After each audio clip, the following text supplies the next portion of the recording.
Hello students, welcome to La excellence IAS academy. ఈరోజు మనం September 6 నాటి ఈనాడు న్యూస్ పేపర్లోని ఇంపార్టెంట్ కరెంట్ అఫైర్స్ గురించి డిస్కస్ చేద్దామండి. బిఫోర్ దట్ మనము ప్రీవియస్ క్లాస్లోని క్వశ్చన్ ఆఫ్ ద డే గురించి చూద్దాము. ఇటీవలి నివేదికల ప్రకారం 2023 నాటికి భారతదేశంలో శిశు మరణాల రేటు ఎంత తగ్గింది? యాక్చువల్గా ఈ క్వశ్చన్ని ఇంకొంచెం బాగా అడగాల్సి ఉంది. అంటే ఆఫ్టర్ క్లాస్ అయిపోయిన తర్వాత రివ్యూ నేను చూసుకుంటున్నప్పుడు ఇంకొంచెం బాగా అడగాల్సింది అని అనిపించింది. దీనిని ఇంకా ఎలా అడగవచ్చు? ఇటీవలి నివేదికల ప్రకారం 2023 నాటికి భారతదేశంలో ప్రస్తుతం శిశు మరణాల రేటు ఎంత ఉంది పర్ 1000 లైవ్ బర్త్స్. సో ఇలాగ మనము క్వశ్చన్ని ఇంకొంచెం డీటెయిల్గా అడిగి ఉంటే ఎక్కువ రెస్పాన్స్ వచ్చి ఉండేది. సో ఎనీహౌ, సో మనకి ఇంటెన్షన్ ఏంటి అండి, ప్రస్తుతం ఎస్ఆర్ఎస్ 2023 నివేదిక ప్రకారం మనకి భారతదేశంలో ఐఎంఆర్ ఇన్ఫాంట్ మార్టాలిటీ రేట్, శిశు మరణాల రేటు అనేది తగ్గింది. మనకి 2013లో శిశు మరణాల రేటు అనేది 40గా ఉండేది ప్రతి 1000 మంది లైవ్ బర్త్స్కి సంబంధించి. అయితే దశాబ్ద కాలం తర్వాత అంటే 2023 నాటికి మనం తీసుకుంటున్నప్పుడు ఈ శిశు మరణాల రేటు అనేది క్రమేపీ తగ్గుముఖం పడుతుంది అని ఎస్ఆర్ఎస్ 2023 నివేదిక వెల్లడించింది. దీనికోసం మనము ఈ క్వశ్చన్ని ఫ్రేమ్ చేసాము. ఇందులో 4 ఆప్షన్స్ని ఇచ్చాము. 1 బై 1 మనం చూద్దాం. ఇక్కడ ఆన్సర్ ఏంటి అండి, ఈ ఎస్ఆర్ఎస్ నివేదిక ప్రకారం ప్రస్తుతం దేశంలో శిశు మరణాల రేటు 25గా ఉంది.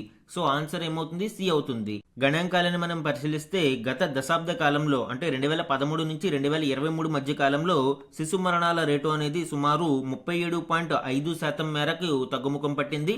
సో ఇది ఒక పాజిటివ్ ట్రెండ్.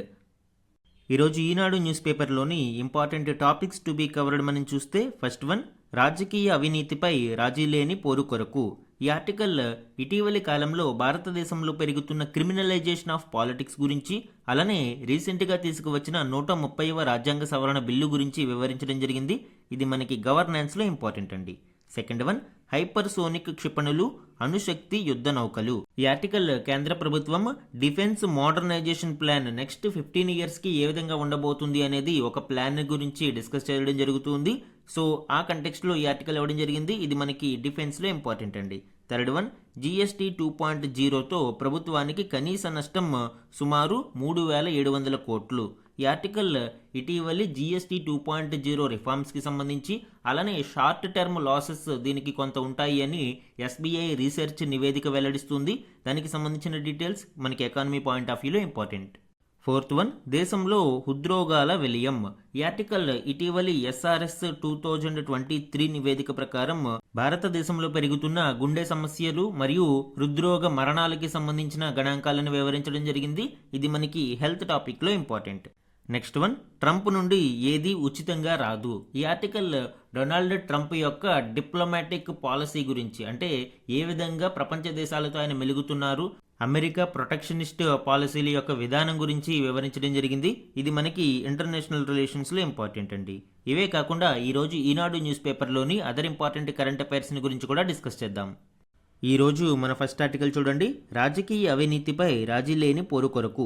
ఈ ఆర్టికల్ ఇటీవలి కాలంలో భారతదేశ రాజకీయాలలో పెరిగిపోతున్న క్రిమినలైజేషన్ గురించి, అవినీతి గురించి వివరిస్తూ దానిని అరికట్టడానికి తీసుకువచ్చిన 130వ రాజ్యాంగ సవరణ బిల్లుకు సంబంధించిన కీలక అంశాలను ప్రస్తావించడంతో పాటు ఇక్కడ ప్రపంచవ్యాప్తంగా ఉన్న బెస్ట్ ప్రాక్టీసెస్ని అండ్ భారతదేశంలో ఉన్న లోపాలని గురించి ప్రస్తావిస్తూ అండ్ కొన్ని ఇంపార్టెంట్ కమిటీస్ గురించిన రికమెండేషన్స్ని చర్చించడం జరిగింది. అండ్ వే ఫార్వర్డ్ కూడా ఇక్కడ మనం చూద్దాం. రీసెంట్గా కేంద్ర ప్రభుత్వం 130వ రాజ్యాంగ సవరణ బిల్లును పార్లమెంట్లో ప్రవేశపెట్టడం జరిగింది. రాజ్యాంగ పదవులలో ఉంటూ 30 రోజుల పాటు జైలు పాలైన రాజకీయ నాయకులపై అనర్హత వేటు వేసేందుకు ఈ 130వ రాజ్యాంగ సవరణ బిల్లును తీసుకువచ్చారు. అయితే ఈ బిల్లు మీద కొంతమంది అనుమానాలు వ్యక్తం చేస్తున్నారు. ఏమని? కేంద్ర ప్రభుత్వం ఎవరైతే అధికారంలో ఉంటారో వారు ప్రతిపక్ష నాయకులను లొంగదీసుకునేందుకు దీనిని ఒక ఆయుధంగా వాడుకోనున్నారు అనేది కొంతమంది ప్రతిపక్ష నాయకులు ఆందోళన వ్యక్తం చేయడం చూస్తూ ఉన్నాము. అయితే ఇక్కడ రాజకీయ నాయకులు ఎవరైతే ఆరోపణలు ఎదుర్కొంటున్నారో వారు పదవిలో కొనసాగితే కేసును తప్పుదారి పట్టించే అవకాశం ఎక్కువగా ఉంటుంది. ఒకవేళ వారు నిర్దోషులైతే తిరిగి పదవిలో కొనసాగడానికి కూడా ఇక్కడ ప్రొవిజన్ ఉంది కాబట్టి ఇక్కడ ఇబ్బంది ఉండదు. సో ఈ ఉద్దేశంతోనే 130వ రాజ్యాంగ సవరణ ఉద్దేశం మంచిదే కాబట్టి దీనిని కొనసాగించాలి అని.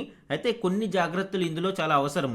ముఖ్యంగా ఏవైతే ఇన్వెస్టిగేటివ్ ఏజెన్సీస్ ఉన్నాయో దర్యాప్తు సంస్థలు లైక్ సిబిఐ, ఈడీ ఇలాంటి ఈ దర్యాప్తు సంస్థలకు స్వతంత్రత ఇవ్వాల్సిన అవసరం ఉంది. ఇప్పటికే సిబిఐని సుప్రీంకోర్టు కేజ్డ్ ప్యారెట్ అంటే పంజరంలో బంధించబడిన చిలుక అని వ్యాఖ్యానించింది. ఈ పంజరంలో బంధించబడిన చిలుక ఏం చేస్తుందండి, ఎప్పుడు యజమాని ఏం చెప్తే అవే మాటలు చెప్తూ ఉంటుంది. సో అలా కాకుండా స్వతంత్రత వీటికి కల్పించినప్పుడే దర్యాప్తు అనేది నిష్పక్షపాతంగా జరుగుతుంది మరియు ఎటువంటి రాజకీయ ప్రలోభాలు అవకాశం ఉండదు. అదేవిధంగా ఈ దర్యాప్తు సంస్థలకు ప్రత్యేక బడ్జెట్ను కేటాయించాల్సిన అవసరం ఉంది. ఇలా ప్రత్యేక బడ్జెట్ను కేటాయిస్తే దర్యాప్తులో మనము పారదర్శకతను పెంచడానికి అవకాశం ఉంటుంది. అలానే ఇన్వెస్టిగేషన్లో కానీ నేర నిరూపణలో మనము కొత్త సాంకేతికతను అందిపుచ్చుకోవాల్సిన అవసరం ఉంది. నేర నిరూపణ పద్ధతులను కూడా మార్చాల్సిన అవసరం ఉంది. దీనికోసం సాంకేతిక నైపుణ్యాలు కలిగిన సరైన సిబ్బందిని నియమించాలి. అలానే దర్యాప్తు అధికారుల యొక్క పారదర్శకత కోసం ఎవరైనా అధికారి తప్పుడు కేసులు బనాయిస్తే దాని మీద పూర్తి బాధ్యత మరియు దానికి సంబంధించి జవాబుదారీ అధికారి అయ్యేటట్లు మనము కొన్ని చట్టాలు తీసుకురావాల్సిన అవసరం ఉంది. మరియు ఇలా తప్పుడు కేసులు బనాయించే అధికారుల మీద క్రమశిక్షణ చర్యలను వీలైనంత త్వరగా తీసుకోవాల్సిన అవసరం ఉంటుంది. అప్పుడు మాత్రమే ఈ దర్యాప్తు మరియు నేర నిరూపణ అనేవి కొంత పారదర్శకంగా జరిగే అవకాశం ఉంది. ప్రపంచవ్యాప్తంగా మనము కొన్ని బెస్ట్ ప్రాక్టీసెస్ చూసినప్పుడు జర్మనీలో ప్రాసిక్యూషన్ వ్యవస్థ పోలీసు అధికారుల అజమాయిషీలో కాకుండా న్యాయ వ్యవస్థ పరిధిలో పనిచేస్తుంది. అయితే మన దగ్గర కూడా ఈ డిఓపి డైరెక్టరేట్ ఆఫ్ ప్రాసిక్యూషన్ ఈ వ్యవస్థను సంస్కరించి ప్రాసిక్యూటర్లను ఆయా మ్యాజిస్ట్రేట్ల అజమాయిషీలోకి తీసుకురావాలి. సో ఇలాగ మనము ఈ పబ్లిక్ ప్రాసిక్యూటర్స్ను వీళ్లను మ్యాజిస్ట్రేట్ల పరిధిలోకి తీసుకురావడం ద్వారా ఆటోమేటిక్గా రాజకీయ నాయకుల యొక్క ఒత్తిడి తగ్గుతుంది మరియు ఇక్కడ కేసులలో పారదర్శకత అనేది పెరగడానికి ఆస్కారం ఉంటుంది. మనకి ఏం జరుగుతుందండి, డైరెక్టరేట్ ఆఫ్ ప్రాసిక్యూషన్ ద్వారా పబ్లిక్ ప్రాసిక్యూటర్లని ప్రభుత్వాలు నియమిస్తూ ఉంటాయి. అంటే రాజకీయ నాయకుల యొక్క ప్రోద్బలం ఇక్కడ ఉంటుంది. ఎప్పుడైతే రాజకీయ నాయకుల ప్రోద్బలం ఉందో కొన్ని కేసెస్లో వారి యొక్క ఇంట్రెస్ట్స్ ఆధారంగా ఈ పబ్లిక్ ప్రాసిక్యూటర్స్ వాదించాల్సి ఉంటుంది. సో అలా కాకుండా మ్యాజిస్ట్రేట్స్ పరిధిలోకి వీళ్ళని తీసుకురావడం ద్వారా రాజకీయ నాయకుల ఒత్తిడులు అనేవి ఈ పబ్లిక్ ప్రాసిక్యూటర్స్ మీద తగ్గుతాయి. అదేవిధంగా మనకి అమెరికాలో డిస్ట్రిక్ట్ అటార్నీ వ్యవస్థ అనేది ఉంటుంది. ఈ డిఏలోని అటార్నీలను స్థానిక కౌంటీలోని ప్రజలు ఎన్నుకుంటారు. ఈ అటార్నీలు పూర్తి జవాబుదారీతనంగా పనిచేస్తారు. అలానే యూకేలో యునైటెడ్ కింగ్డమ్లో క్రౌన్ ప్రాసిక్యూషన్ సర్వీస్ అనేది ఉంటుంది. వీలైనంత త్వరగా అంటే నిందితుడిపై సరి అయిన సాక్ష్యం ఉన్న వెంటనే ప్రాసిక్యూషన్ మొదలు పెడతారు. ఇక్కడ కూడా ప్రాసిక్యూటర్లకు తగినంత స్వేచ్ఛ ఉంటుంది. అండ్ జపాన్ విషయానికి వస్తే జపాన్లో ప్రాసిక్యూటర్లకు చాలా ప్రాధాన్యం ఉంటుంది. అలానే వీరి కార్యకలాపాలను సిటిజన్స్ రివ్యూ ప్యానెల్ అనే వ్యవస్థ నియంత్రిస్తూ ఉంటుంది. సో ఇక్కడ బెస్ట్ ప్రాక్టీసెస్ మనం చూస్తే ఈ ప్రాసిక్యూటర్స్కి చాలా స్వతంత్రత అనేది ఉంటుంది. సో భారతదేశంలో కూడా పబ్లిక్ ప్రాసిక్యూటర్లు స్వేచ్ఛగా, స్వతంత్రంగా మరియు జవాబుదారీతనంతో పనిచేసేటట్లు చూడాలి. అప్పుడే మనకి ఈ రాజకీయ ఒత్తిడులు అనేవి తగ్గుముఖం పడతాయి. భారతదేశంలో క్రిమినల్ జస్టిస్ సిస్టంలో రిఫార్మ్స్ కోసం ప్రభుత్వం కొన్ని కమిటీలను నియమించింది. ముఖ్యంగా ప్రకాష్ సింగ్ కమిటీ, మలిమత్ కమిటీలు మంచి సిఫార్సులను ప్రభుత్వానికి సూచించాయి. ముఖ్యంగా కేసులను దర్యాప్తు చేసేవారు, శాంతి భద్రతలను పర్యవేక్షించేవారు విడివిడిగా ఉండాలి అని ఈ కమిటీలు ఇక్కడ పేర్కొనడం చూడవచ్చు. అంటే పోలీసు వ్యవస్థ మరియు కేసులను దర్యాప్తు చేసే వ్యవస్థ రెండు వేరువేరుగా ఉండాలి. భారతదేశంలో ఏం జరుగుతుంది అండి, ఇటు పోలీసులు లా అండ్ ఆర్డర్ని చూసుకుంటూ ఉండాలి మరియు ఏదైనా సమస్య వచ్చినప్పుడు ఆ కేసులకు సంబంధించిన దర్యాప్తు చేస్తూ ఉండాలి. సో వీటి వలన ఓవర్ బర్డెన్ అయ్యి సరి అయిన సాక్ష్యాధారాలను సంపాదించడంలో విఫలమవుతూ ఉన్నారు. ఒక స్పెషలిస్ట్ టీమ్స్ని ఈ దర్యాప్తు కోసం నియమించాల్సి ఉంటుంది. ఎస్పెషల్లీ టెక్నాలజీ చాలా రోజురోజుకి మారుతూ ఉన్న నేపథ్యంలో దర్యాప్తు కోసం ప్రత్యేక వ్యవస్థను ఏర్పాటు చేసి సాంకేతికంగా అత్యున్నతమైన వాళ్ళని అందులో రిక్రూట్మెంట్ చేసుకోవాల్సిన అవసరం ఉంది. అలానే పోలీసులే దర్యాప్తు అధికారులుగా ఉండడం వలన కొన్ని సందర్భాలలో పోలీసులు మరియు రాజకీయ నాయకుల యొక్క నెక్సస్ కారణంగా ఇక్కడ తప్పుడు కేసులు బనాయించడానికి ఆస్కారం ఎక్కువగా ఉంటుంది. కాబట్టి వీలైనంత త్వరగా ఈ రెండు వ్యవస్థలను వేరు చేసి మనకి ఒక పారదర్శక వ్యవస్థను తీసుకురావాలి. అప్పుడు మాత్రమే ఈ 130వ రాజ్యాంగ సవరణ బిల్లుకు ఒక సాకారత అనేది లభ్యమవుతుంది. మన నెక్స్ట్ ఆర్టికల్ చూడండి. హైపర్సోనిక్ క్షిపణులు, అణుశక్తి యుద్ధ నౌకలు, సైనిక ఆధునీకరణ కోసం భారత్ ప్రణాళిక. ఈ ఆర్టికల్ డిఫెన్స్ మోడర్నైజేషన్కి సంబంధించి అలానే నెక్స్ట్ 15 years ప్లాన్ ఎలా ఉండాలి అనేది ఇటీవల కేంద్ర ప్రభుత్వం ఒక అంచనాకు రావడం జరిగింది, దానిని ఆవిష్కరించడం జరిగింది. సో ఆ కంటెక్స్ట్లో ఈ ఆర్టికల్ ఇవ్వడం జరిగింది అండి. ముఖ్యంగా సొఫిస్టికేటెడ్ నెక్స్ట్ జెన్ వెపన్స్ ఏవైతే మనము అందుబాటులోకి తీసుకురావాలనుకుంటున్నామో అండ్ మేక్ ఇన్ ఇండియా మరియు ఆత్మనిర్భరత ఇన్ డిఫెన్స్ సెక్టార్ ఏ విధంగా ముందుకు తీసుకువెళ్ళాలి అనేది కూడా ఇక్కడ చూద్దాం. ముఖ్యంగా పహల్గామ్ ఉగ్రదాడి, ఆపరేషన్ సింధూర్ తర్వాత సైనిక దళాలకు అత్యాధునిక ఆయుధాలను అందించాలి అని కేంద్ర ప్రభుత్వం నిర్ణయం తీసుకుంది. ఇందుకు సంబంధించిన 15 ఇయర్స్ ప్లాన్ను ఆవిష్కరించింది. దీనిలో కనీసం 500కు తగ్గకుండా హైపర్సోనిక్ క్షిపణులను బలగాలకు ఇవ్వాలి అని కేంద్రం నిర్ణయం తీసుకోవడం ఇక్కడ చూడవచ్చు. ముఖ్యంగా సైన్యంలో 1800 అత్యాధునిక ఫ్యూచర్ ట్యాంకులను ప్రవేశపెట్టాలి అని, మరియు మరొక 400 తేలికపాటి ట్యాంకులను దళాలకు అందించనున్నారు. అండ్ వీటితో పాటు ట్యాంకు పై నుండి ప్రయోగించే 50,000 గైడెడ్ మిజైల్స్, 6 లక్షల శతఘ్నిగుళ్ళు, మానవరహిత విమానాలను సమకూర్చనున్నారు. వీటితో పాటు బాంబులను పసిగట్టి నిర్వీర్యం చేసే 700 రోబోటిక్ కౌంటర్ ఐఈడి వ్యవస్థలను కూడా రంగంలోకి దించాలని నిర్ణయించారు. ఇదంతా ఇండియన్ ఆర్మీకి సంబంధించి. అలానే ఇండియన్ నేవీకి సంబంధించి మనం చూసినప్పుడు సరికొత్త విమాన వాహన నౌక ఎయిర్ క్రాఫ్ట్ క్యారియర్ ని అందించాలి అని, అండ్ వాటితో పాటు 10 అత్యాధునిక ఫ్రిగేట్లు, 7 అత్యాధునిక కార్వెట్లు, 4 ల్యాండ్ డాక్ ప్లాట్ఫామ్స్, హెలికాప్టర్లు సమకూర్చనున్నారు. వీటితో పాటు అణుశక్తితో నడిచే యుద్ధ నౌకలు, విమాన వాహక నౌకలపై నుంచి విమానాలను ప్రయోగించే విద్యుదయస్కాంత వ్యవస్థకు కూడా ప్రభుత్వం పచ్చజెండా ఊపింది. సో ఇది ఇండియన్ నేవీకి సంబంధించిన మోడర్నైజేషన్ ప్లాన్. ఇంకా ఇండియన్ ఎయిర్ ఫోర్స్ మోడర్నైజేషన్ మనం చూస్తే వాయుసేన కోసం 75 high altitude pseudo satellites, 150 stealth bomber డ్రోన్లు, రిమోట్ సాయం పనిచేసే 100 విమానాలు, గైడెడ్ ఆయుధాలు, 20 స్ట్రాటోస్ఫిరిక్ ఎయిర్ షిప్లను సమకూర్చనుంది. మూకదాడి చేసే స్వామ్ డ్రోన్లను తిప్పికొట్టే వ్యవస్థలు మరియు లేజర్ ఆయుధాలు, మానవరహిత విమానాల కోసం క్షిపణులు, అత్యాధునిక టార్గెటింగ్ ప్యాడ్స్ వంటివి కూడా ఇక్కడ ఈ మోడర్నైజేషన్ ప్లాన్లో ఉన్నాయి. ముఖ్యంగా లేజర్ వెపన్స్ను తయారు చేయడానికి మనము ఆల్రెడీ దుర్గా ప్రాజెక్టును లాంచ్ చేయడం జరిగింది. సో ఇవన్నీ కూడా నెక్స్ట్ జెన్ సొఫిస్టికేటెడ్ వెపన్స్గా చెప్పవచ్చు. అలానే వీటన్నిటిలోనూ ముఖ్యంగా మేడ్ ఇన్ ఇండియా కాన్సెప్ట్ని ముందుకు తీసుకువెళ్లనున్నారు. డిఫెన్స్ సెక్టార్లో ఆత్మనిర్భరతను మరింత ప్రోత్సహించడానికి దీనిని ఉపయోగించుకున్నారు. మన నెక్స్ట్ ఆర్టికల్ చూడండి. GST 2.0తో ప్రభుత్వానికి కనీస నష్టం 3,700 కోట్లు, SBI రీసెర్చ్ నివేదిక. ఆల్రెడీ మనం చూసాం ఇటీవల GST 2.0 రిఫార్మ్స్ని తీసుకురావడం జరిగింది. అందులో భాగంగా 4 స్లాబులు ఉన్న GST వ్యవస్థను ఇప్పుడు 2 స్లాబులకు కుదించారు. ఓన్లీ ఇప్పుడు 5% అండ్ 18% ట్యాక్స్ రేట్స్ మాత్రమే అమలులో ఉన్నాయి. అయితే ఈ GST సంస్కరణల కారణంగా ప్రభుత్వానికి ఇప్పుడు సుమారు 3,700 కోట్ల రూపాయల నష్టం రానుంది అని SBI రీసెర్చ్ నివేదిక వెల్లడిస్తుంది. అయితే ఇక్కడ గణాంకాలను మనం చూస్తే ప్రభుత్వ అంచనాల ప్రకారం GST 2.0తో నికర ఆర్థిక ప్రభావం వార్షికంగా 48,000 కోట్లుగా ఉంటుంది అని భావించారు. కానీ SBI నివేదిక ఏం చెప్తుందండి, అంతవరకు ఉండకపోవచ్చు, కేవలం 3,700 కోట్ల నష్టం వాటిల్లే అవకాశం ఉంది అనేది SBI నివేదిక వెల్లడిస్తుంది. SBI రీసెర్చ్ నివేదిక తన విశ్లేషణలో ఈ GST 2.0 సంస్కరణల కారణంగా వినియోగం పెరుగుదల మరియు వృద్ధిని దృష్టిలో పెట్టుకుంటే 48,000 కోట్ల నష్టం ఉండదు అని, కేవలం 3,700 కోట్లుగా ఉంటుంది అని విశ్లేషించింది. అలానే ఈ 2.0 సంస్కరణల కారణంగా భారతదేశంలో యావరేజ్ GST రేట్ అనేది క్రమేపీ తగ్గుముఖం పట్టుతూ ఉండడం చూడవచ్చు. 2017లో ఈ GST లాంచ్ చేసినప్పుడు యావరేజ్ GST ఎంత ఉండేదండి, 14.4%గా ఉండేది. తదుపరి ఈ హేతుబద్ధీకరణ కారణంగా 2019 నాటికి అది 11.6%కి చేరింది. అండ్ ఇప్పుడు ఈ GST 2.0 రిఫార్మ్స్ కారణంగా క్రమేపీ ఇది తగ్గుకుంటూ వస్తూ ఈ రిఫార్మ్స్ ఫలితంగా 9.5%కి తగ్గింది. అంటే యావరేజ్ GST అంటే హోల్సమ్గా మనం చూసినప్పుడు 9.5% GST అనేది ఇక్కడ అమల్లో కనిపిస్తుంది. 14.4% నుంచి 9.5%కి తగ్గుముఖం పట్టడం మనం ఇక్కడ చూడవచ్చు.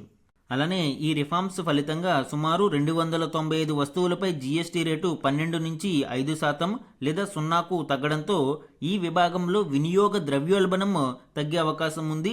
అండ్ మొత్తంగా 2026-27 కాలంలో మనం చూసినప్పుడు ద్రవ్యోల్బణం ఇన్ఫ్లేషన్ అనేది సుమారు 65 నుంచి 75 బేసిస్ పాయింట్ల వరకు తగ్గొచ్చు అనేది ఒక అంచనా. అంటే 0.6 నుంచి 0.75% తగ్గే అవకాశం ఉంది. అండ్ వినిమయం పెరగడం, ద్రవ్యోల్బణం తగ్గడం, దీని కారణంగా మనకి డొమెస్టిక్ కన్జంప్షన్ పెరుగుతుంది అండి. అండ్ ఫలితంగా భారత ఆర్థిక వ్యవస్థకి మరింత ఊతం అందించనుంది. సో ఈ GST 2.0 సంస్కరణలు షార్ట్ టర్మ్లో కొంత లాసెస్ని మిగిల్చినా కూడా లాంగ్ టర్మ్లో ఆర్థిక అభివృద్ధికి ఇవి కీలకంగా ఒక చోదక శక్తిలాగా పనిచేయనున్నాయి. మన నెక్స్ట్ ఆర్టికల్ చూడండి. దేశంలో హృద్రోగాల విలయం, 3వ వంతు మరణాలు వాటి వల్లే, శాంపుల్ రిజిస్ట్రేషన్ సర్వే వెల్లడి. సో ఈ ఆర్టికల్ భారతదేశంలో మోర్టాలిటీ కాజెస్ గురించి, ఇటీవలి ఎస్ఆర్ఎస్ 2023 రిపోర్ట్ యొక్క గణాంకాలని ఇవ్వడం జరిగింది. ముఖ్యంగా నాన్ కమ్యూనికబుల్ డిసీజెస్, అసంక్రామిక వ్యాధులకి సంబంధించి, అందులోనూ కార్డియో వాసిక్యులర్ డిసీజెస్, గుండెకి సంబంధించిన హృద్రోగాల యొక్క మోర్టాలిటీకి సంబంధించిన గణాంకాలు ఇవ్వడం జరిగింది. అండ్ దీనిలోని కీలక డీటెయిల్స్ ఇప్పుడు చూద్దాం. ఈ నివేదిక ప్రకారం ప్రజల యొక్క ప్రాణాలను హరిస్తున్న 10 ప్రధానమైన కారణాలలో హృద్రోగ సంబంధిత రుగ్మతల వాటానే అత్యధికంగా ఉంది. ఈ ఎస్ఆర్ఎస్ 2023 నివేదిక ప్రకారం దేశంలోని మరణాలలో దాదాపు 3వ వంతు, సుమారు 31% ఈ హృద్రోగాల కారణంగానే జరుగుతున్నాయి అని నివేదిక వెల్లడించింది. అంటే ఈ గుండెకి సంబంధించిన కారణాల వలన మరణాలలోని మొత్తం పర్సంటేజ్లో 31% కేవలం గుండెకి సంబంధించిన జబ్బుల కారణంగానే మరణిస్తున్నారు. అదేవిధంగా మొత్తం మరణాలలో ఎన్సిడి, నాన్ కమ్యూనికబుల్ డిసీజెస్ యొక్క వాటా, అసంక్రామిక వ్యాధులన్నిటి యొక్క వాటా 56.7%గా ఉంది. అలానే సాంక్రమిక, ప్రసవకాలిక, పౌష్టికాహార కారణాలతో 23.4% మరణాలు సంభవిస్తున్నాయి. అంటే కమ్యూనికబుల్ డిసీజెస్, అంటువ్యాధుల కారణంగాను, అండ్ ప్రసవకాలిక అంటే మెటర్నల్ మార్టాలిటీకి సంబంధించి, అండ్ పౌష్టికాహార కారణాలతో సరి అయిన పౌష్టికాహారం లభించకపోవడం వలన జరిగే మరణాలు, ఇవన్నీ చూస్తే సుమారు 23.4% ఈ కేటగిరీలో చూడవచ్చు. అలానే ఇక్కడ మరొక ఆందోళనకరమైన అంశం ఏంటి అంటే, ఈ నాన్ కమ్యూనికబుల్ డిసీజెస్ అన్నీ కూడా లైఫ్ స్టైల్ డిసీజెస్. సో ఈ జీవన శైలి కారణంగా, ఇప్పుడు మారుతున్న ప్రజల యొక్క జీవన ప్రమాణాలు, వాటి యొక్క శైలి కారణంగా బిలో 30 ఇయర్స్ ఏజ్ గ్రూప్ వాళ్ళకి కూడా ఇక్కడ ఈ నాన్ కమ్యూనికబుల్ డిసీజెస్ ఎక్కువగా సంభవిస్తూ ఉన్నాయి. సో ఈ రిస్క్ కూడా వాళ్ళకి, ఈ హృద్రోగ సంబంధ రిస్క్ బిలో 30 ఇయర్స్కి కూడా మనకి కనిపిస్తూ ఉంది. అలానే అదర్ కాజెస్ మనం చూసినప్పుడు శ్వాసకోశ ఇన్ఫెక్షన్లు 9.3%, క్యాన్సర్, కణుతులు తదితరాలు 6.4%, శ్వాసకోశ వ్యాధులు 5.7% మరణాలకు కారణమవుతున్నాయి. ఇక్కడ ఇన్ఫెక్షన్ వేరు, వ్యాధి వేరు. సో రెండింటికి డిఫరెన్స్ అనేది చూడాలి. అండ్ నెక్స్ట్ వన్ చూడండి, జీర్ణ వ్యవస్థ రుగ్మతల నుంచి 5.3%, గుర్తించలేని కారణాలతో వచ్చే జ్వరాలు 4.9%, అంతర్గత గాయాలు 3.7%, మధుమేహం వల్ల 3.7%, జననేంద్రియ సంబంధ వ్యాధులతో 3% మరణాలు సంభవిస్తున్నాయి. సో ఇవంతా కూడా మోర్టాలిటీ కాజెస్ గురించి వివరిస్తుంది. అండ్ తీవ్ర గాయాల వలన 9.4%, గుర్తించలేని కారణాలతో చనిపోయే కేసులు 10.5%గా ఉన్నట్లు ఈ ఎస్ఆర్ఎస్ నివేదిక వెల్లడించింది. ఈ గణాంకాలు మనకి exam point of view important అండి. ఆన్సర్ రైటింగ్లో ఇవి మనకి కీలకంగా ఉపయోగపడవచ్చు. మన నెక్స్ట్ ఆర్టికల్ చూడండి, ట్రంప్ నుంచి ఏది ఉచితంగా రాదు, అమెరికాలో పెట్టుబడులు పెడితేనే సుంకాల తగ్గింపు, వ్యాపార ఒప్పందాలు, మిత్ర దేశాలకు తప్పని అగ్రరాజ్యాధినేత వేధింపులు. ఈ ఆర్టికల్ డొనాల్డ్ ట్రంప్ యొక్క డిప్లొమాటిక్ పాలసీ గురించి, అలానే ఇన్వెస్ట్మెంట్ పాలసీ గురించి వివరిస్తూ ఉంది. ముఖ్యంగా అమెరికాలో పెట్టుబడులే పరమావధిగా డొనాల్డ్ ట్రంప్ అమెరికా యొక్క ద్వైపాక్షిక సంబంధాలను పణంగా పెడుతూ ఉన్నారు. ట్రంప్ ఈ విధానాలను మిత్ర దేశాలకు కూడా అన్వయించడమే ఇక్కడ ఆందోళన కలిగించే అంశం. అధికారంలోకి రావడానికి అమెరికాకు భారీగా పెట్టుబడులు తెస్తానంటూ ఆయన ఎన్నికలలో చేసిన వాగ్దానాన్ని నిలుపుకోవడం కోసం ట్రంప్ ఈ నిర్ణయాలు తీసుకోవడం చూస్తూ ఉన్నాము. ఈ విధానాలను అటు మిత్ర దేశాలకు మరియు సొంత కంపెనీలకు కూడా మినహాయించడం లేదు. కొన్ని ఎగ్జాంపుల్స్ చూస్తే దక్షిణ కొరియా మీద ఫస్ట్ 25% టారిఫ్ను విధిస్తాము అని ప్రకటించారు. దీంతో పూర్తిగా ఎగుమతుల మీదే ఆధారపడిన ఈ దేశం ట్రంప్తో రాయబారానికి వచ్చింది. సుమారు $350 బిలియన్ పెట్టుబడులను అమెరికాలో పెట్టేందుకు ఇక్కడ సౌత్ కొరియా అంగీకరించింది. దీనితో పాటు సుమారు $100 బిలియన్ ద్రవీకృత సహజ వాయువు కొనుగోలుకు అంగీకరిస్తూ కూడా వ్యాపార ఒప్పందం చేసుకుంది. లిక్విఫైడ్ న్యాచురల్ గ్యాస్ ని కొనేందుకు కూడా ఇక్కడ ఒక ఒప్పందం చేసుకోవడం చూడవచ్చు. అయితే ఇన్ని చేసినా కూడా సౌత్ కొరియా మీద టారిఫ్లను 25% నుంచి 15% మాత్రమే తగ్గించింది. అండ్ యూరోపియన్ యూనియన్ అమెరికాతో ఎప్పటి నుంచో చాలా సన్నిహిత సంబంధాలను కలిగి ఉంది. సో యూరోపియన్ యూనియన్ దేశాలను కూడా ట్రంప్ వదలలేదు. యూరోపియన్ యూనియన్ మీద మొదట 20% పన్ను విధిస్తున్నట్లు ప్రకటించారు. తర్వాత దానిని 15%కి తగ్గించడం జరిగింది. అయితే దీనికోసం యూరోపియన్ యూనియన్ దేశాలు తమ కంపెనీలతో సుమారు $600 బిలియన్ అమెరికాలో పెట్టుబడి పెట్టిస్తామని హామీ ఇచ్చినట్లు ఇక్కడ వైట్ హౌస్ ఒక ప్రకటనలో పేర్కొంది. ఒకవేళ ఈ ఒప్పందం అమలు చేయకపోతే యూరోపియన్ యూనియన్ సుమారు 35% వరకు పన్ను విధిస్తామని ముందుగానే హెచ్చరించడం కూడా చూడవచ్చు. అలానే జపాన్ మీద మొదట 27.5% పన్నును వడ్డించడం మనం చూసాము. అయితే వ్యాపారం మీద ఎక్కువగా ఆధారపడిన జపాన్ సుమారు $550 బిలియన్ పెట్టుబడి పెట్టేందుకు అంగీకరించింది. దీంతో సుంకాలు 15% తగ్గాయి. యుద్ధంతో అధ్వాన్నంగా తయారైన ఉక్రెయిన్ కూడా ట్రంప్ వదలలేదు. యుద్ధం కోసం సుమారు $350 బిలియన్ ఇచ్చామని, వాటిని మాకు తిరిగి ఇవ్వాలి అని ట్రంప్ ప్రకటించారు. అయితే గణాంకాలను మనం చూసుకున్నా అంత మొత్తంలో అమెరికా సహాయం చేయలేదు. కానీ అమెరికా యొక్క ఉద్దేశం ఏంటి? కొంత ప్రెజర్ తీసుకువచ్చి అక్కడ ఉన్న సహజ వనరుల మీద ఆధిపత్యం చెలాయించడం కోసం. సో ఉక్రెయిన్ తమ దేశ సహజ వనరుల మీద అమెరికాకు హక్కులు కల్పిస్తూ ఒప్పందం చేసుకోవాల్సి వచ్చింది. అయితే ఇన్ని దేశాలు అమెరికా ప్రలోభాలకు లొంగిన భారతదేశం మాత్రం అమెరికా యొక్క బెదిరింపులకి లొంగలేదు. ట్రంప్ సర్కార్ భారత్లోని వ్యవసాయ పాల ఉత్పత్తుల మార్కెట్లో అమెరికా కంపెనీలు వ్యాపారం చేసేలాగా తీవ్ర ఒత్తిడి తెస్తుంది. ఇండియా యుఎస్ ట్రేడ్ డీల్లో ఇదే మేజర్ బోన్ ఆఫ్ కంటెన్షన్. ఇక్కడే ఇరు దేశాల మధ్య చర్చలు అనేవి జరగట్లేదు. అయితే భారతదేశం ఎందుకు ఆలోచిస్తుంది? అధిక సబ్సిడీలతో కూడిన అమెరికా యొక్క పంటలు, వాటి ఉత్పత్తులు భారతదేశ మార్కెట్లను ముంచెత్తితే మన వ్యవసాయ రంగం తీవ్ర ప్రభావానికి గురయ్యే అవకాశం ఉంది. అందుకే భారతదేశం ట్రంప్ ఒత్తిడులకు లొంగడం లేదు. దానికోసమే ఇప్పుడు ట్రంప్ రష్యన్ ఆయిల్ ట్రేడ్ని సాకుగా చూపుతూ భారతదేశం మీద 50% సుంకాలను విధించాడు. సో తద్వారా భారతదేశాన్ని తమ దారికి తెచ్చుకోవాలని భావిస్తున్నాడు. కానీ ఇన్ని చేసినా కూడా అమెరికా యొక్క బెదిరింపులకు భారత్ లొంగకపోవడం విశేషం. ఇవన్నీ పక్కన పెడితే అమెరికా యొక్క సొంత కంపెనీలను కూడా ట్రంప్ వదలడం లేదు. యాక్చువల్గా అమెరికాలో లేబర్ లాస్ చాలా స్ట్రాంగ్గా ఉంటాయి అండ్ వాళ్ళ యొక్క బేసిక్ పే కూడా ఎక్కువగా ఉంటుంది. అందుకే అమెరికన్ కంపెనీలు వేరే దేశాలలో పెట్టుబడులు పెట్టి, అంటే అక్కడ ఫ్యాక్టరీలు అవి పెట్టి అక్కడ ప్రొడక్ట్స్ని ఉత్పత్తి చేసి మార్కెటింగ్ చేస్తూ ఉంటాయి. అందుకే ఇప్పుడు అమెరికన్ కంపెనీస్ని కూడా ట్రంప్ టార్గెట్ చేశాడు. వాటిని తట్టుకోవడానికి ఇప్పుడు ట్రంప్ బలవంతం చేయడంతో టెక్ దిగ్గజం యాపిల్ $600 బిలియన్ పెట్టుబడికి అంగీకరించింది. అదేవిధంగా Nvidia $500 billion, micron technologies $200 billion, IBM $150 billion తదితర కంపెనీలు అమెరికాలో పెట్టుబడులు పెట్టేందుకు సిద్ధపడుతూ ఉన్నాయి. సో ఈ విధంగా ట్రంప్ యొక్క ఇన్వెస్ట్మెంట్ పాలసీని మనం చూడవచ్చు. అయితే ఇది లాంగ్ రన్లో అమెరికాతో ఇతర దేశాల యొక్క రిలేషన్స్ని దెబ్బతీసే విధంగానే ఉంటుంది. మన నెక్స్ట్ ఆర్టికల్ చూడండి, కంప్యూటర్లు ఏవి? ఈ ఆర్టికల్ చాలా రాష్ట్రాలు మరియు కేంద్రపాలిత ప్రాంతాలలో పనిచేసే కంప్యూటర్లో ఉన్న స్కూళ్ల శాతం గురించి ఇక్కడ ఇవ్వడం జరిగింది. దీని యొక్క ఆధారం యూడైస్ ప్లస్ నివేదిక 2024-25 గణాంకాల ప్రకారం ఇక్కడ ఈ నివేదికలోని అంశాలను ఇచ్చారు. అండ్ ముఖ్యంగా డిజిటల్ ఎడ్యుకేషన్ అనేది ఇక్కడ రోజు రోజుకి విస్తరిస్తూ ఉంది. సో ఈ నేపథ్యంలో కంప్యూటర్ అనేది ప్రతి పాఠశాలలోనూ అవసరం. కానీ ఇక్కడ గణాంకాలను మనం చూసినప్పుడు మేఘాలయలో కేవలం 17.5% స్కూళ్లలోనే పనిచేసే కంప్యూటర్లు ఉన్నాయి. బీహార్లో 23.8% స్కూళ్ళకి మాత్రమే కంప్యూటర్లు ఉన్నాయి. వెస్ట్ బెంగాల్లో 24.2%, మణిపూర్లో 35.2%, జమ్మూ కాశ్మీర్లో 36.5%, ఛత్తీస్గఢ్లో 38.2%, అరుణాచల్ ప్రదేశ్లో 42%, జార్ఖండ్లో 43.6%, రాజస్థాన్లో 47%, కర్ణాటకలో 50.7%, ఉత్తరప్రదేశ్లో 51.3%, మధ్యప్రదేశ్లో 54.3%, గోవాలో 55.7%, లడాఖ్లో 55.9%గా ఉన్నాయి. అండ్ తెలుగు రాష్ట్రాలలో మనం చూసినప్పుడు ఈ బెటర్ యావరేజ్ చూడవచ్చు. ఆంధ్రప్రదేశ్లో 76.5%గా ఉంటే తెలంగాణలో 81.2%గా ఉంది. And national average country wide టోటల్గా మనం చూసినప్పుడు నేషనల్ యావరేజ్ 57.9%గా మాత్రమే ఉంది. తెలుగు రాష్ట్రాలలో గణాంకాలు మెరుగుగానే ఉన్న నేషనల్ యావరేజ్ 57.9% మాత్రమే ఉంది. అంటే దగ్గరగా సగం స్కూళ్ళల్లో మనకి ఈ కంప్యూటర్ల యొక్క వాడకం లేదు. ప్రస్తుతం న్యూ ఫ్రంటియర్ టెక్నాలజీస్ మనకి రోజు రోజుకి విస్తరిస్తూ ఉన్న నేపథ్యంలో డిజిటల్ లిటరసీ అనేది చిన్నప్పటి నుంచి, అంటే విద్యార్థి దశ నుంచి అవసరం. కాబట్టి ప్రభుత్వాలు ఈ సమస్య మీద దృష్టి పెట్టాల్సిన అవసరం ఉంది. ఈరోజు Eenadu news పేపర్లోని one liner current అఫైర్స్ని చూద్దాము. ఇది GST 2.0 రిఫార్మ్స్కి సంబంధించి ఇవ్వడం జరిగింది. ఆల్రెడీ చాలాసార్లు డిస్కస్ చేశాము.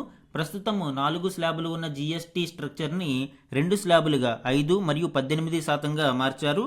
దీనికి సంబంధించిన GST కౌన్సిల్ సమావేశం ఇటీవల కండక్ట్ చేయడం జరిగింది అండ్ ఈ నిర్ణయం అనేది ఆమోదించబడింది.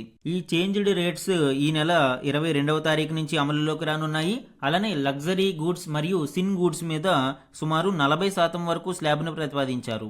అంటే పొగాకు ఉత్పత్తులు మరియు లగ్జరీ కార్లు, హై ఎండ్ SUV కార్లు ఇలాంటి వాటి మీద 40% స్లాబ్ని మనం చూడవచ్చు. నెక్స్ట్ వన్ చూడండి, భారతదేశంలో ఐఎంఆర్ రేట్ అనేది ఇన్ఫాంట్ మార్టాలిటీ రేట్ అనేది తగ్గుతూ ఉంది. దానికి సంబంధించి ఆల్రెడీ నిన్న క్లాసులో చూసాము. ఈ ప్రజారోగ్య సూచీలలో కీలకమైనదిగా భావించే శిశు మరణాల రేటు తగ్గుదలలో మన దేశం గణనీయమైన పురోగతి సాధించింది. ఇటీవలి SRS 2023 రిపోర్టు ప్రకారం ప్రతి 1000 మంది శిశువులలో 40 మంది 2013లో మృత్యువాత పడుతూ ఉంటే 2023 నాటికి అది 25కు తగ్గింది. అంటే దశాబ్ద కాలంలో శిశు మరణాల రేటులో 37.5% మేర తగ్గుదలని మనం చూడవచ్చు. నెక్స్ట్ వన్ చూడండి. ఏపీలో రాష్ట్రంలోని పేదలకు 25 లక్షల వరకు ఉచిత వైద్య సేవలు అందించేందుకు సరికొత్త ఆరోగ్య విధానాన్ని కూటమి ప్రభుత్వం రూపకల్పన చేసింది. ఈ విధానం ప్రధానమంత్రి జన ఆరోగ్య యోజన మరియు ఎన్టీఆర్ వైద్య సేవ కింద హైబ్రిడ్ విధానంలో రూపొందిస్తారు. అండ్ ఈరోజు question and answer type current అఫైర్స్ని చూడండి. బ్రాండ్ ఫైనాన్స్ ఇండియా 100 నివేదిక 2025 ప్రకారం బ్రాండ్ వాల్యుయేషన్లో $30 బిలియన్ మార్కును అధిగమించిన తొలి భారతీయ బ్రాండ్గా ఇటీవల ఏ సంస్థ ఘనత సాధించింది? Answer Tata group. లాస్ట్ క్లాసెస్లో దీని గురించి కూడా మనం చెప్పుకున్నాము. సో టాటా గ్రూప్ భారతదేశం నుంచి మొదటి సంస్థగా ఈ రికార్డును అందుకుంది. $30 బిలియన్ మార్కును అధిగమించిన తొలి కంపెనీగా నిలిచింది. గత సంవత్సరంతో పోలిస్తే 10% పెరుగుదలతో ఈ గ్రూప్ బ్రాండ్ విలువ $31.6 బిలియన్ చేరుకుంది. అండ్ నెక్స్ట్ వన్ చూడండి. ఇండియన్ ఫార్మర్స్ ఫెర్టిలైజర్ కోఆపరేటివ్ ఇటీవల ఏ దేశంలో తన మొదటి విదేశీ నానో ఎరువుల తయారీ కర్మాగారాన్ని ఏర్పాటు చేసింది? Answer Brazil. ఈ IFFCO ఆధ్వర్యంలోనే నానో యూరియా, నానో ఎరువులు తయారవుతూ ఉన్నాయి. సో ఇప్పుడు విదేశాలలో కూడా ఈ నానో ఎరువుల తయారీ కర్మాగారాన్ని ఏర్పాటు చేయడం మనం చూడవచ్చు. బ్రెజిలియన్ కంపెనీ నానోఫెర్ట్ భాగస్వామ్యంతో ఇఫ్కో ఏర్పాటు చేసిన ఈ కంపెనీ వార్షిక సామర్థ్యం 4.5 మిలియన్ లీటర్లు. అంటే ఈ నానో ఎరువులు ఏవైతే ఉన్నాయో లిక్విడ్ రూపంలో ఉంటాయి. సుమారు 4.5 మిలియన్ లీటర్ల ఈ నానో యూరియా కావచ్చు, నానో ఎరువులు కావచ్చు తయారు చేస్తారు. నెక్స్ట్ వన్ వెరీ ఇంపార్టెంట్ అండి. దేశంలోనే మొదటి సీతాకోక చిలుకల అభయారణ్యాన్ని ఇటీవల ఏ రాష్ట్రంలో ప్రారంభించారు? ఆన్సర్ కేరళ. ఇది భారతదేశంలోనే మొదటి బటర్ఫ్లై శాంక్చురీ. దీనిని ఆర్ఎల్ఎం బటర్ఫ్లై శాంక్చురీ అంటారు. ఈ ఆర్ఎల్ఎం బటర్ఫ్లై శాంక్చురీ అనేది కేరళ రాష్ట్రంలో ఉంది. దీని యొక్క స్పెషాలిటీ ఏంటండి? సుమారు 266 బటర్ఫ్లై స్పెసీస్, అంటే వివిధ రకాల బటర్ఫ్లైలు ఇక్కడ సుమారు 266 జాతులు ఉన్నాయి. కేరళలోని కానూరు డిస్ట్రిక్ట్లో ఇది ఉంది అండి. వెస్ట్రన్ ఘాట్స్లో భాగంగా ఈ శాంక్చురీని మనం చూడవచ్చు. అండ్ అప్రాక్సిమేట్లీ ఇది 55 స్క్వేర్ కిలోమీటర్స్ వైశాల్యంలో ఉంటుంది. నెక్స్ట్ వన్ చూడండి. భారతదేశ ప్రధాన జీవ వైవిధ్య కార్యక్రమం ఇండియన్ కన్జర్వేషన్ కాన్ఫరెన్స్ 2025ను జూన్ 25 నుంచి 27 వరకు ఏ నగరంలో నిర్వహించారు? ఆన్సర్ డెహ్రాడూన్. సో ఈ ఇండియన్ కన్జర్వేషన్ కాన్ఫరెన్స్ అనేది భారతదేశంలోని బయోడైవర్సిటీని పెంపొందించడం కోసం ఏర్పాటు చేసే ఒక కీలక కార్యక్రమం. దానిని జూన్ 25 నుంచి 27 వరకు డెహ్రాడూన్లో నిర్వహించారు. ఈరోజు మన క్వశ్చన్ ఆఫ్ ద డే గురించి చూడండి. ఈ క్రింది వాటిలో భారతదేశంలోని మొట్టమొదటి సీతాకోక చిలుక అభయారణ్యం ఏది? సో ఇటీవల మనకి ఫస్ట్ బటర్ఫ్లై శాంక్చురీని భారతదేశంలో ఏర్పాటు చేయడం జరిగింది. దానికి సంబంధించి ఇక్కడ క్వశ్చన్ అడగడం జరిగింది అండి. 4 ఆప్షన్స్ని ఇచ్చాను. ఇందులో కరెక్ట్ ఆప్షన్ని ఐడెంటిఫై చేసి ఆన్సర్ని కమెంట్ సెక్షన్లో కమెంట్ చేయండి. ఇది ఈరోజు ఈనాడు న్యూస్ పేపర్లోని ఇంపార్టెంట్ కరెంట్ అఫైర్స్ మీద daily analysis. Thank you for watching.